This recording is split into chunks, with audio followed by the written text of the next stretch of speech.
Assalamualaikum warahmatullahi wabarakatuh. Jadi dalam pembentangan pada kali ini, saya Nur Kristina Izzati binti Azhar akan melakukan pembentangan terhadap analisis peraturan dan kesantunan berbahasa dalam komunikasi kanak-kanak bagi tugasan 2 PAKK 1152 Kemahiran Bahasa Melayu dalam Pendidikan Awal Kanak-kanak. Terlebih dahulu, izinkan saya untuk memperkenalkan atur cara di dalam pembentangan pada kali ini. Yang pertama, saya akan memulakan dengan melakukan sedikit pengenalan berkaitan dengan komunikasi awal kanak-kanak. Yang kedua, saya akan menerangkan berkaitan dengan peraturan berbahasa dan diselitkan dengan analisis peraturan berbahasa berdasarkan video yang saya cari. Yang ketiga, saya akan melakukan analisis terhadap kesantunan berbahasa di dalam video yang saya kaji, dan yang terakhir saya akan melakukan sedikit ringkasan sebagai penutup dalam pembentangan ini. Baiklah, sebagai pengenalan, apakah maksud komunikasi? Baiklah, komunikasi boleh didefinisikan sebagai suatu proses pertukaran maklumat yang berlaku antara seseorang individu dengan individu yang lain. Jadi setiap berdasarkan sudut pandangan pendidikan awal kanak-kanak, setiap kanak-kanak perlu didedahkan dengan bahasa dan komunikasi yang baik bagi meningkatkan perkembangan kognitif mereka, di samping meningkatkan kemahiran sosial mereka dengan persekitaran.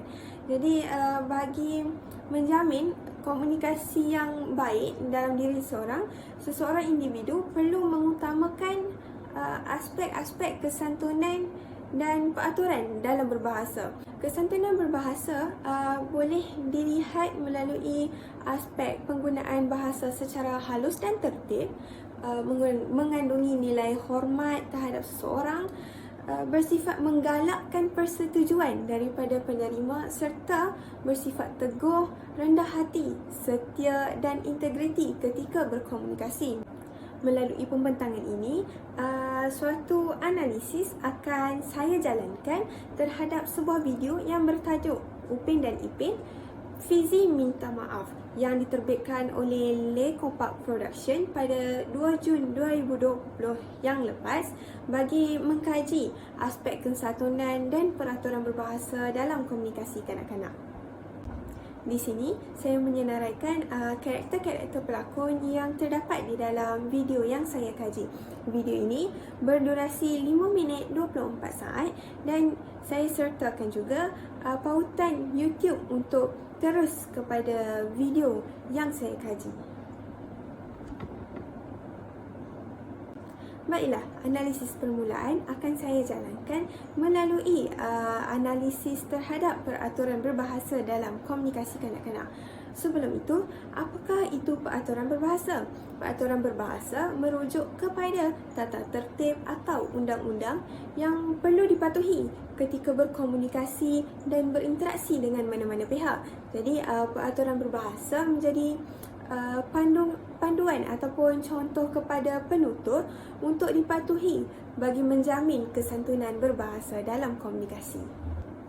Terdapat 3 perkara yang akan saya ketengahkan di dalam peraturan berbahasa, iaitu kajian melalui sudut konteks, kelancaran dan intonasi suara dan gaya bahasa. Peraturan berbahasa dari sudut konteks. Peraturan bahasa dari sudut konteks dapat dilihat melalui 2 perkara, iaitu tujuan atau matlamat dan yang kedua, pemilihan kata. Tujuan atau matlamat. Konteks dalam komunikasi memfokuskan keserasian topik dan tujuan dalam komunikasi. Jadi, setiap komunikasi yang berlaku perlu mempunyai tujuan dan matlamat yang jelas, seperti untuk mendidik dan menyampaikan maklumat, ataupun untuk menegur, membimbing dan menasihat, dan untuk memberi penghargaan dan motivasi. Pertuturan perlulah selari dengan matlamat dan topik yang dibincangkan. Penetapan tujuan dalam pengurusan konteks komunikasi dapat memastikan objektif penyampaian maklumat itu tercapai, di samping mengekalkan fokus penutur untuk menyampaikan informasi yang benar dan tepat.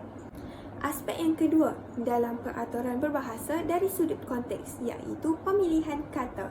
Okey, pemilihan kata merujuk kepada tata tertib dalam komunikasi verbal yang mana melibatkan penggunaan perkataan dan frasa yang ringkas serta mudah difahami. Jadi pemilihan kosakata yang halus dan sopan seperti kata sapaan perlulah sesuai diberikan mengikut latar belakang sosial seperti umur, budaya, darjat atau kedudukan, jantina dan sebagainya. Sebagai contoh, pemilihan kata ganti nama yang sesuai perlu diterapkan dalam komunikasi sebagai tanda hormat dan kemesraan dalam komunikasi. Perkara ini penting bagi mewujudkan hubungan yang baik antara individu dengan individu yang lain. Dalam konteks komunikasi awal kanak-kanak, pemilihan kata amat penting untuk mewujudkan hubungan yang baik antara guru, kanak-kanak, rakan sebaya, ibu bapa dan komuniti yang lain.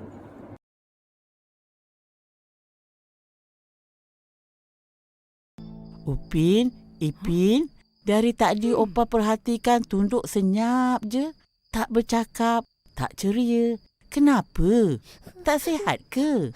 Di sini saya lampirkan beberapa contoh yang saya dapat kenal pasti berdasarkan video yang saya kaji. Baiklah, berdasarkan klip video yang saya tayangkan, di dalam video ini kita dapat melihat yang mana Opah menyapa Upin dan Ipin dengan nama panggilan yang baik serta intonasi suara yang rendah dan lembut sebagai tanda hormat dan kesantunan terhadap Upin Ipin, terhadap kanak-kanak. Okey, di dalam konteks peraturan berbahasa, Opah mengamalkan pemilihan kata yang baik yang mana Opah menyapa Upin dan Ipin dengan menggunakan nama panggilan mereka. Pada masa yang sama, di dalam klip video ini juga, Opah menggunakan kata tanya untuk bertanyakan soalan kepada Upin dan Ipin akan perkara yang mengganggu emosi mereka. Okey, dalam video ini, Opah menggunakan perkataan kenapa untuk bertanyakan soalan kepada Upin dan Ipin. Perkara ini telah membuktikan yang mana Opah di dalam video ini mengamalkan peraturan berbahasa dari sudut pemilihan kata yang baik. Pada masa yang sama, kita dapat melihat komunikasi antara Opah dengan Upin Ipin adalah bertujuan untuk mendapatkan penjelasan terhadap perkara yang berlaku di samping untuk mengambil berat terhadap kebajikan Upin dan Ipin. Objektif Opah yang jelas mendorong kepada pemilihan kata yang baik untuk menanyakan soalan kepada Upin dan Ipin berkaitan kebajikan mereka. Apa cakap ni? Syurga ada untuk semua orang, asalkan kita buat baik. Klip video yang seterusnya iaitu video pada minit yang ke-2 dan 15 saat. Berdasarkan klip video ini, Opah memegang tujuan ataupun matlamat untuk menyampaikan maklumat yang berbentuk nasihat dan untuk mengembalikan semangat Upin dan Ipin yang pudar.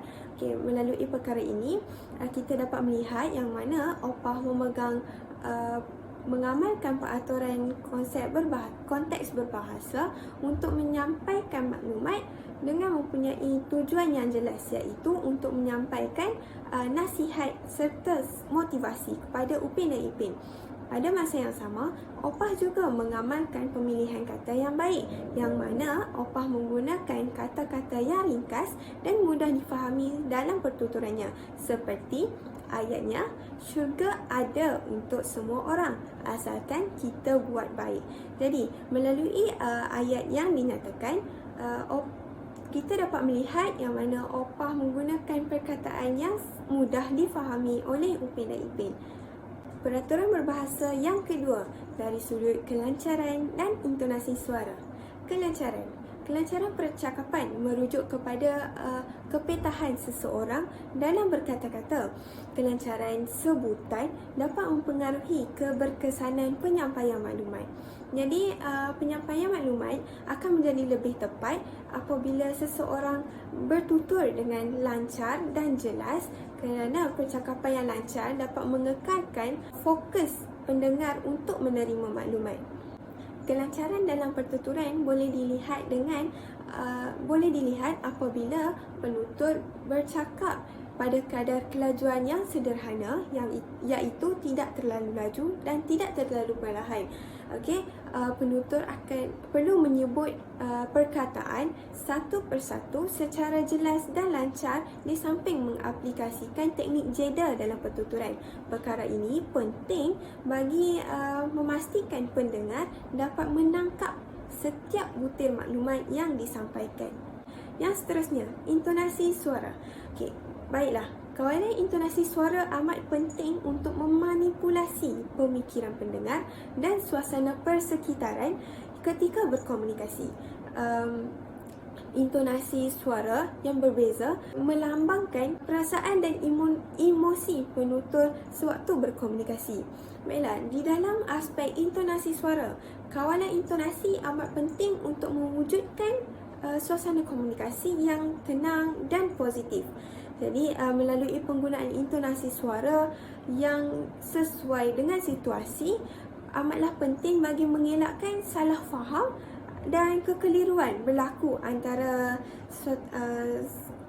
penutur dengan pendengar. Sebagai contoh, di dalam komunikasi, intonasi suara yang rendah digunakan untuk memujuk dan menegur, di samping digunakan sebagai tanda hormat, manakala penggunaan intonasi suara yang tinggi digunakan dalam situasi yang marah dan tegas, namun juga sering dianggap sebagai tindakan yang biadab.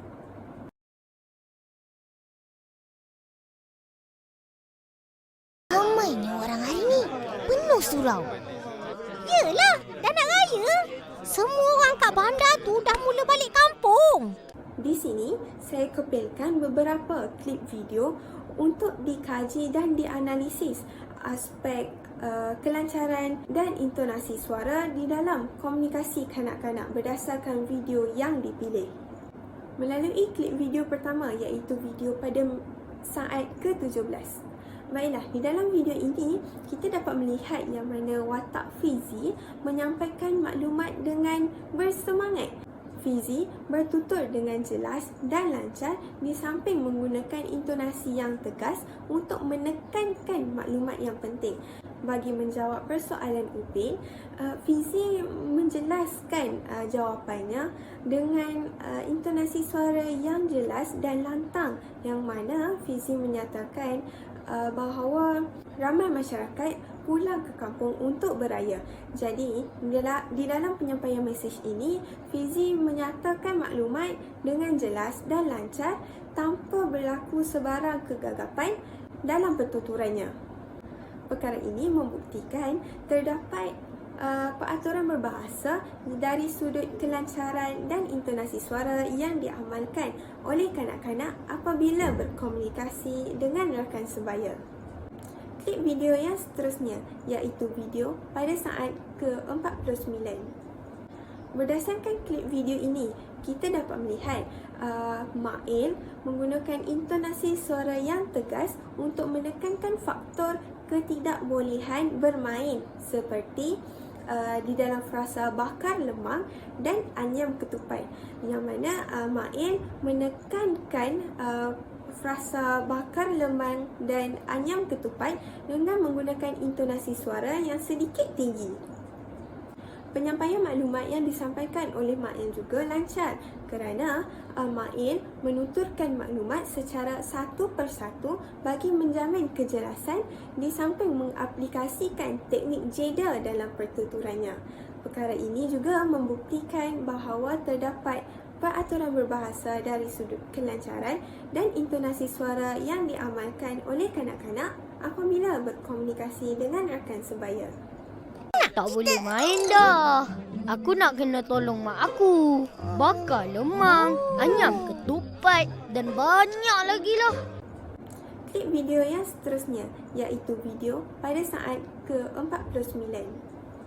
Berdasarkan klip video ini, kita dapat melihat Mail menggunakan intonasi suara yang tegas untuk menekankan faktor ketidakbolehan bermain, seperti di dalam frasa bakar lemang dan anyam ketupat, yang mana Mail menekankan frasa bakar lemang dan anyam ketupat dengan menggunakan intonasi suara yang sedikit tinggi.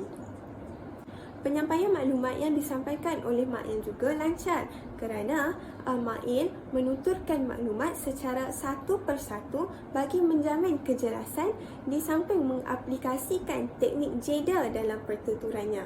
Perkara ini juga membuktikan bahawa terdapat peraturan berbahasa dari sudut kelancaran dan intonasi suara yang diamalkan oleh kanak-kanak apabila berkomunikasi dengan rakan sebaya.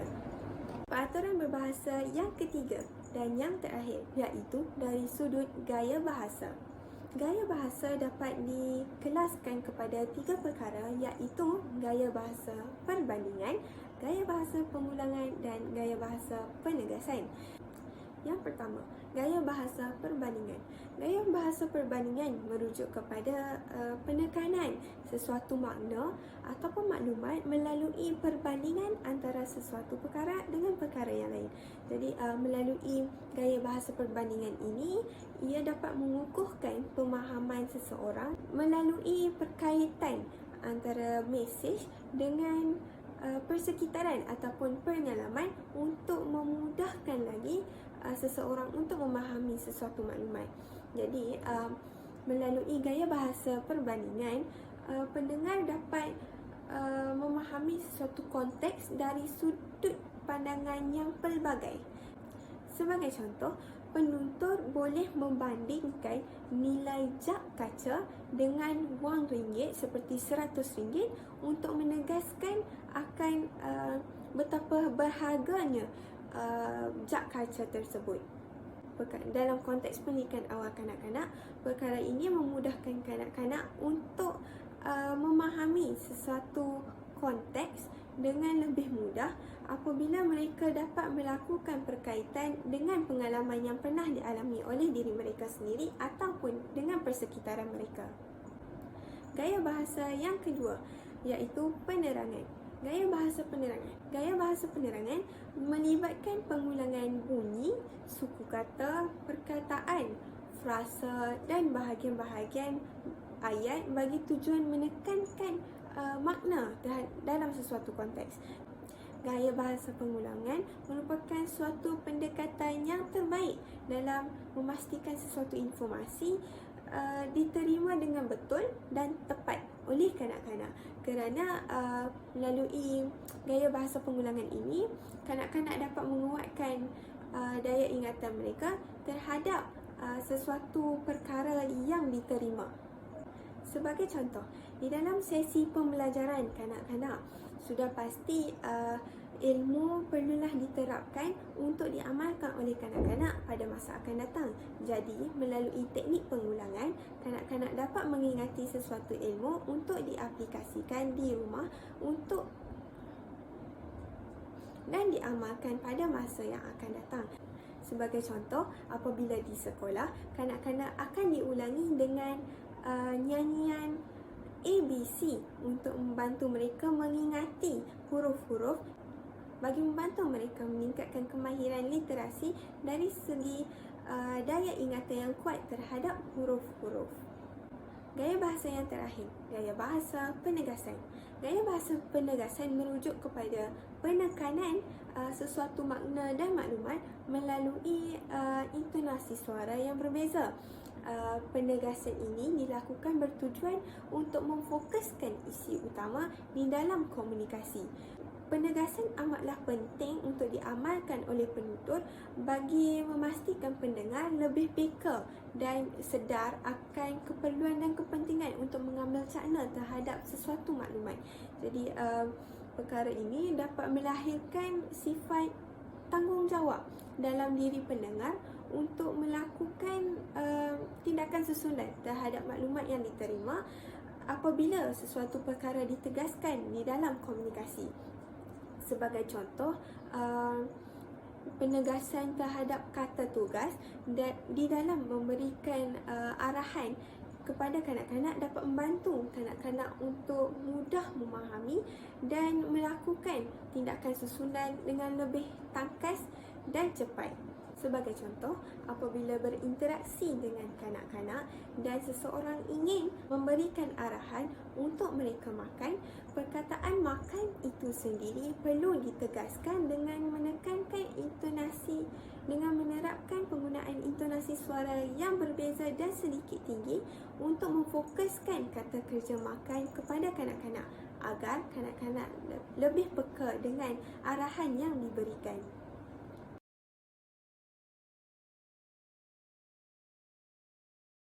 Kau tak balik kampung?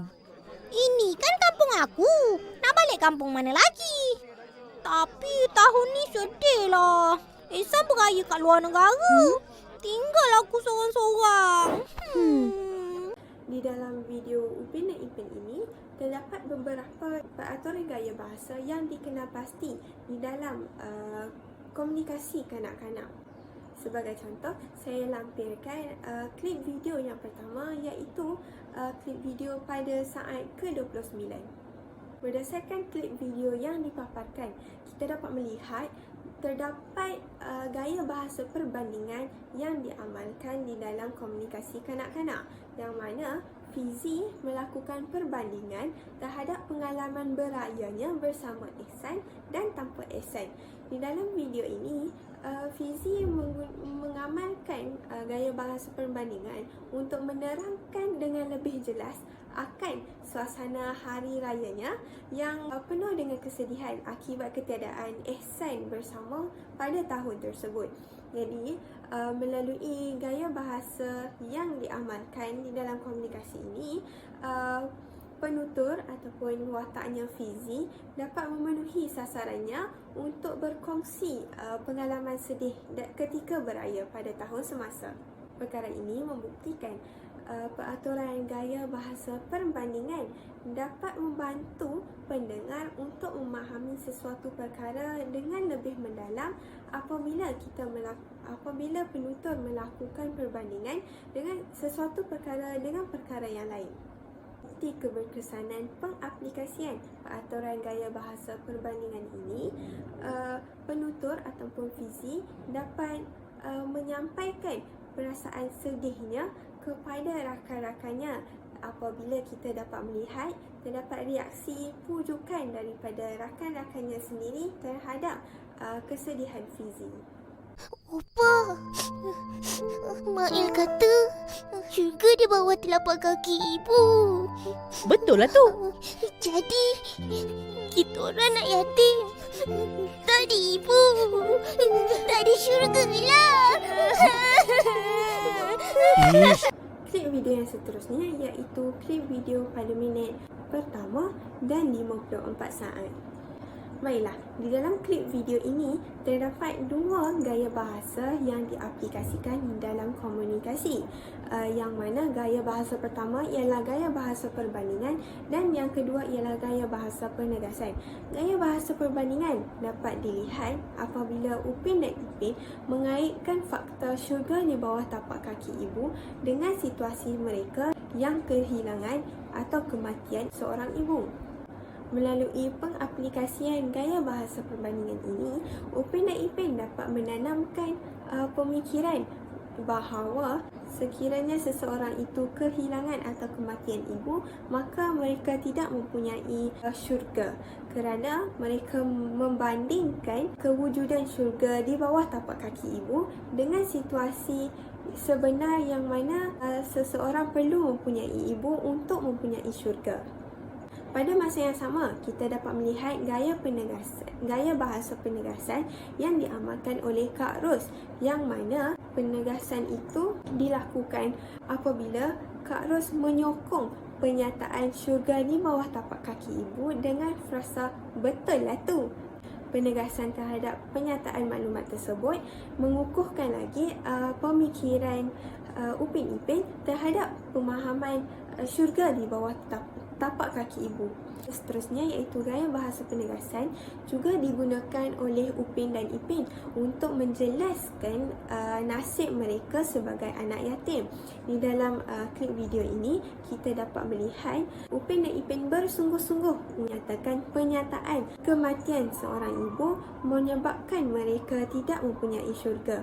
Jadi melalui penegasan yang dilakukan oleh Upin dan Ipin ini, mereka cuba untuk menjelaskan dan menyampaikan nasib mereka sebagai anak yatim kepada pendengar dalam komunikasi dan interaksi dengan opah dan Kak Ros. Sekian sahaja dengan peraturan berbahasa. Seterusnya, kita akan menyambung untuk mengupas dengan lebih dalam berkaitan kesantunan dalam berbahasa dalam komunikasi kanak-kanak. Pertama sekali, kesantunan boleh didefinisikan atau ditakrif sebagai kehalusan budi atau kesopanan yang diserlahkan melalui bahasa, sama ada dalam bentuk lisan maupun tulisan. Jadi kesantunan berbahasa dapat dilihat melalui dua bentuk, iaitu kesantunan verbal dan kesantunan bukan verbal. Kesantunan berbahasa perlu diamalkan bagi tujuan berkomunikasi dengan seseorang individu secara halus dan sopan tanpa menyinggung perasaan mana-mana pihak. Selain itu, kesantunan dalam berbahasa ini juga merupakan satu pendekatan terbaik untuk menyantuni kanak-kanak, rakan, orang dewasa dan ibu bapa dalam komunikasi. Kesantunan bahasa yang pertama iaitu kesantunan verbal. Kesantunan verbal merujuk kepada kesantunan penggunaan bahasa dalam pertuturan, percakapan dan lisan seperti dalam penyampaian maklumat, sapaan, perbualan harian, gurauan, memberikan arahan dan sebagainya. Kesantunan verbal ini meliputi komponen-komponen bahasa seperti fonologi iaitu dari segi sebutan, sintaksis dari segi susunan ayat, morfologi iaitu dari segi struktur, bentuk dan golongan kata yang digunakan, dan dari segi semantik iaitu makna penyampaian maklumat melalui verbal. Kesantunan verbal melambangkan kepribadian seseorang penutur yang mempunyai budi bahasa dan adab di dalam komunikasi apabila berinteraksi dengan komuniti, terutamanya kanak-kanak.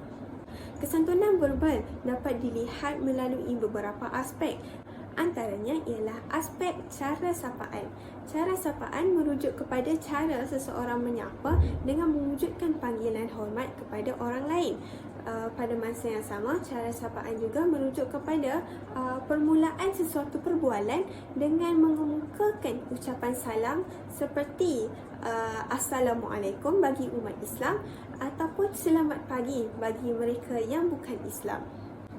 Aspek yang seterusnya ialah aspek penggunaan kata ganti nama diri yang sesuai dalam komunikasi.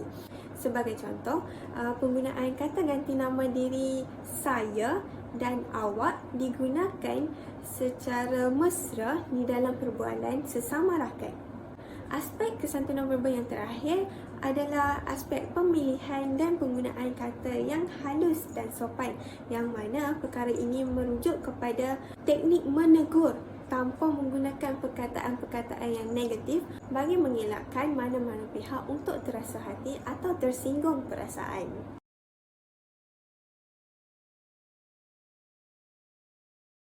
Upin, Ipin, jom balik. Jom Ipin. Kata nak main. Berdasarkan klip video yang ditayangkan iaitu klip pada minit pertama dan 17 saat, terdapat unsur menyantuni dan menyapa kanak-kanak menggunakan nama panggilan yang baik dan sopan. Seperti yang kita dapat lihat, Kak Ros memanggil adik-adiknya dengan menggunakan nama panggilan yang baik yang sering mereka gunakan iaitu Upin dan Ipin. Okay, perkara ini juga boleh dikaitkan dengan menyantuni kanak-kanak melalui penggunaan intonasi suara yang sedikit tinggi yang merujuk kepada ajakan dan arahan yang bersifat tegas. Okay, kita dapat melihat Kak Ros mengambil kira aspek jarak yang jauh untuk memanggil adik-adiknya dengan menguatkan sedikit nada suaranya. Melalui klip video ini juga, kita dapat melihat terdapat unsur kesantunan verbal yang diaplikasikan di dalam komunikasi antara orang dewasa dengan kanak-kanak. Perkara ini menunjukkan kepribadian Kak Ros sebagai orang dewasa yang menyantuni kanak-kanak dengan penuh beradab dan kasih sayang. Bentuk kesantunan yang seterusnya, kesantunan bukan verbal. Kesantunan bukan verbal merujuk kepada penyampaian maklumat melalui tingkah laku fizikal dan ekspresi muka. Sebagai contoh, terdapat kesantunan bukan verbal melalui gerakan tubuh badan, hubungan mata dan juga mimik muka. Kesantunan bukan verbal digunakan untuk menerangkan sesuatu maklumat dengan lebih jelas dengan melakonkan keadaan atau situasi sebenar sesuatu perkara. Pengamalan kesantunan bukan verbal ini merupakan suatu inisiatif penyampaian maklumat yang sukar dilafazkan melalui kata-kata. Dengan menggunakan kesantunan bukan verbal, penyampaian maklumat akan menjadi lebih berkesan kerana komunikasi dikatakan menjadi lebih hidup apabila menggabungkan komunikasi verbal dan juga bukan verbal.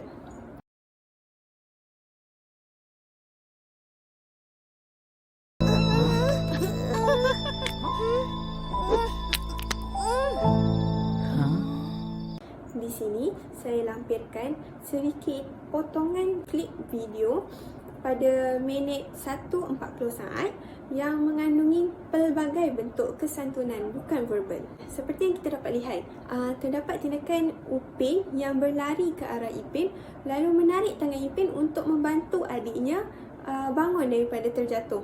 Okey, perkara ini menunjukkan yang Upin cuba untuk membantu adiknya tanpa mengeluarkan sebarang kata-kata, hanya dengan menggunakan tindakan gerakan tubuh badannya sendiri bagi menunjukkan tanda simpati dan empati kepada adiknya Ipin.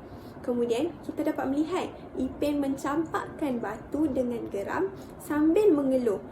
Perkara ini mempamerkan perasaan marah, kecewa dan tidak berpuas hati Ipin terhadap perkara yang berlaku.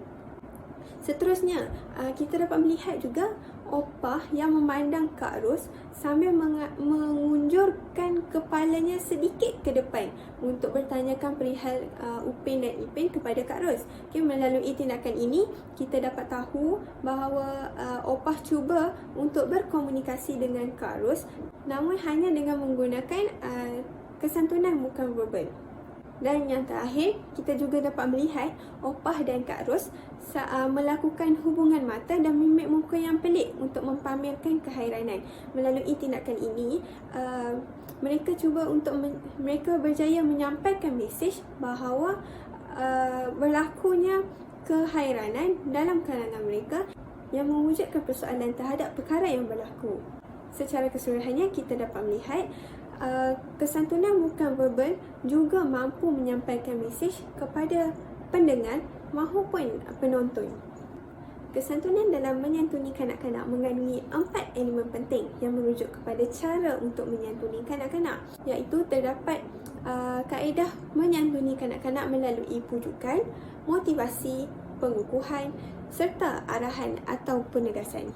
Menyantuni kanak-kanak melalui pujukan merujuk kepada sokongan moral yang diberikan kepada kanak-kanak, sama ada melalui kata-kata yang bersifat mengajak dan berunsur kemaafan, ataupun dari segi komunikasi bukan verbal, iaitu melalui tindakan yang bersifat sentuhan secara terus antara orang dewasa dengan kanak-kanak.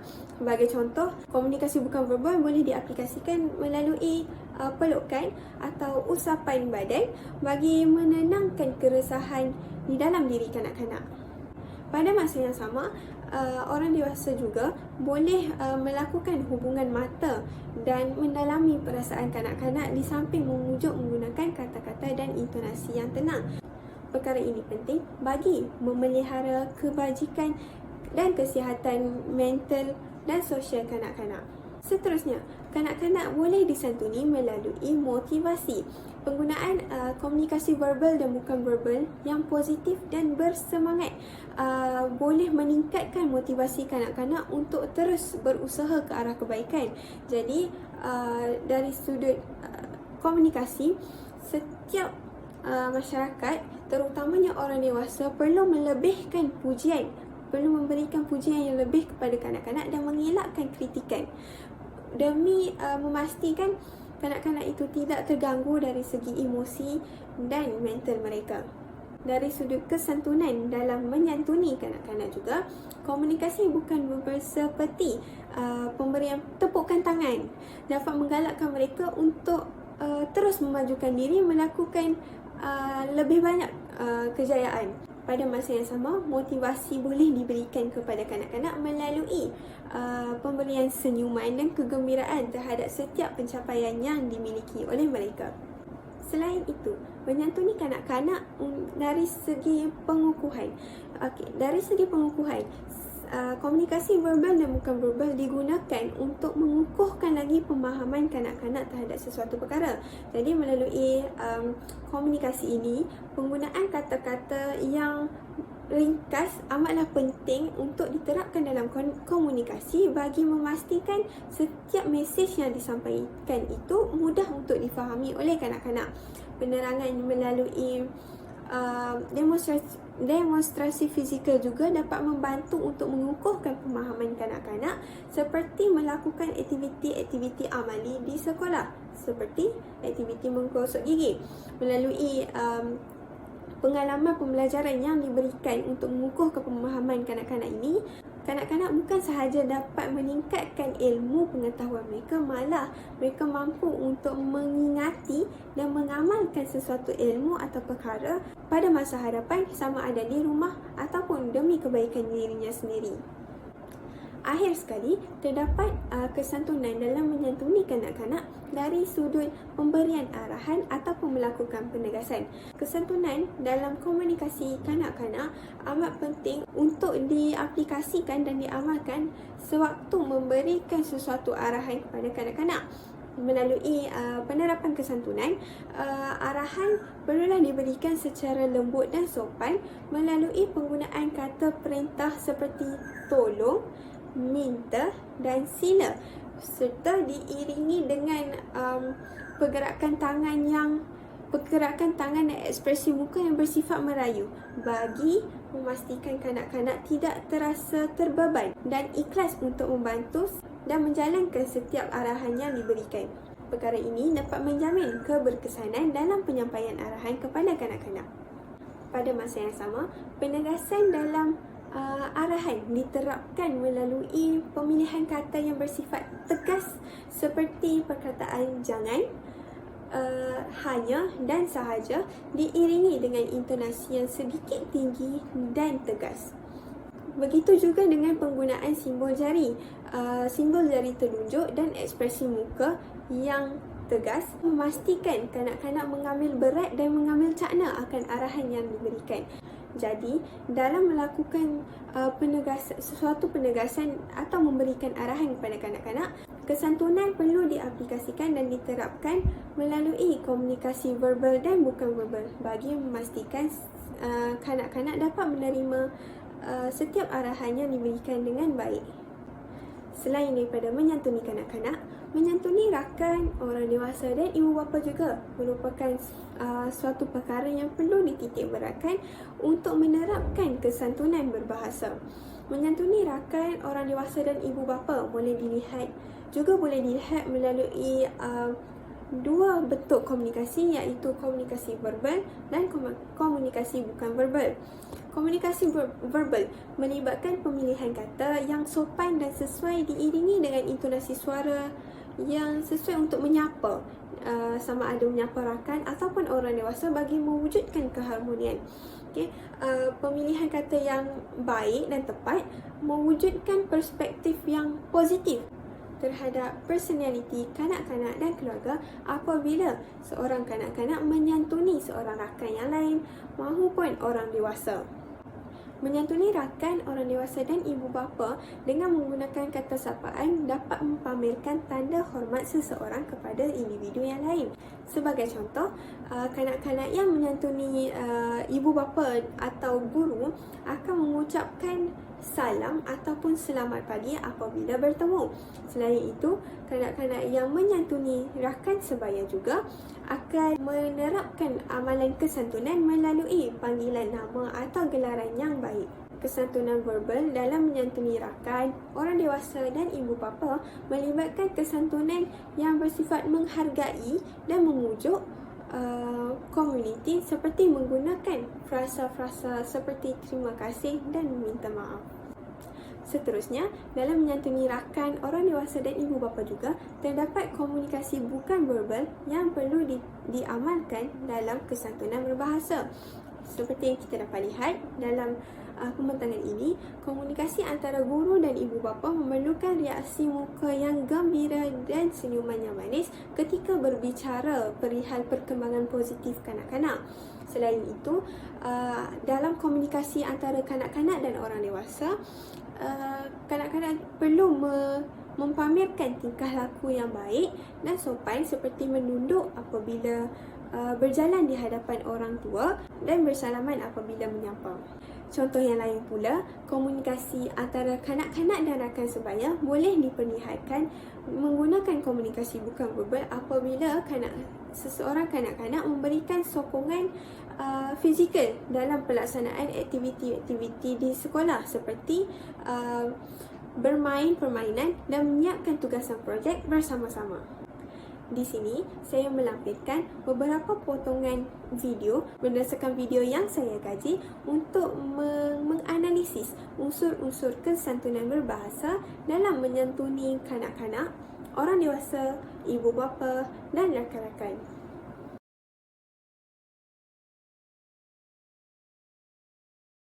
Tapi tahun ni sedih lah.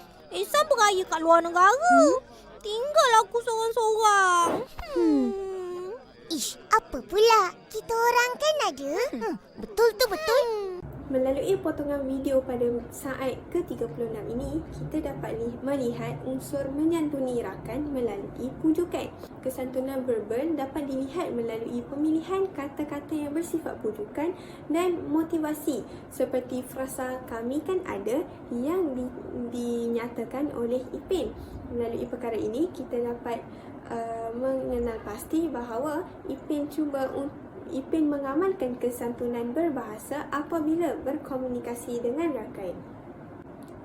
Selain itu, kesantunan bukan verbal juga dapat dilihat melalui usapan badan dan senyuman yang dipamerkan untuk menaikkan semangat Fizi. Seperti yang kita dapat lihat, Mail cuba untuk menenangkan Fizi dengan memberikan usapan badan sebagai tanda menaikkan semangat dan mengurangkan perasaan sedih. Senyuman juga diserlahkan oleh Upin dan Ipin yang memujuk Fizi untuk kekal berasa tenang dan gembira. Melalui video ini juga terdapat perubahan riak wajah pada wajah Fizi yang mempamerkan mimik muka sedih. Mimik muka yang diserlahkan oleh Fizi ini berjaya mempamerkan dan menyampaikan mesej bahawa Fizi sedang mengalami kesedihan dan kehampaan terhadap perkara yang dihadapi. Potongan video seterusnya. Aku nak kena tolong mak aku. Bakar lemang, anyam ketupat dan banyak lagi lah. Baguslah kau ni, Mail. Anak Miss Sally. Melalui potongan video pada saat ke-57 ini, kita dapat melihat aspek kesantunan berbahasa yang mana seorang kanak-kanak menyantuni rakan mereka melalui pujian.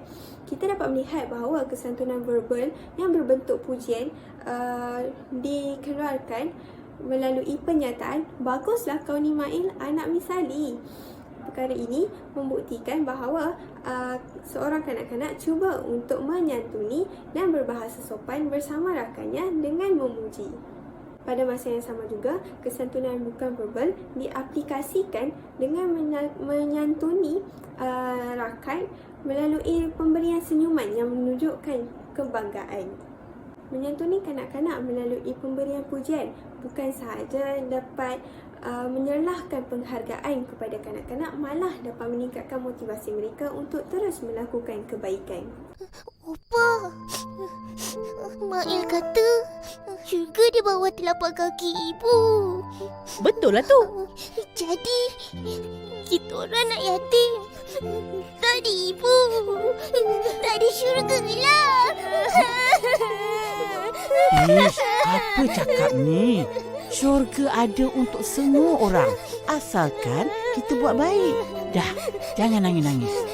Melalui potongan video pada minit pertama dan 53 saat ini, kita dapat melihat unsur kesantunan berbahasa dalam menyantuni kanak-kanak melalui pengukuhan. Seperti yang kita dapat lihat di sini, Kak Ros cuba untuk mengukuhkan pemahaman idea Upin dan Ipin dengan menyokong penyataan yang dikemukakan, iaitu penyataan syurga di bawah tapak kaki ibu. Melalui perkara ini, Kak Ros mengukuhkan pemahaman Upin dan Ipin dengan mengemukakan ayat betul lah tu. Opah juga turut membantu mengukuhkan pemahaman Upin dan Ipin terhadap isu yang mereka hadapi dengan memperbetulkan idea asal untuk menghindari salah faham. Melalui perkara ini, kita dapat melihat kesantunan berbahasa dalam menyantuni kanak-kanak melalui pengukuhan dapat mengubah pemikiran, dapat mengubah dan mempengaruhi pemikiran kanak-kanak untuk menjamin sesuatu maklumat itu diterima dengan betul dan tepat. Terus minta maaf. Sayang apa? Minta maaf, Opa. Minta maaf, Opa. Sayang cucu Opa. Sayang Opa juga. Minta maaf, Kak. Kita orang janji jadi budak baik. Dengar kata. Betul-betul-betul.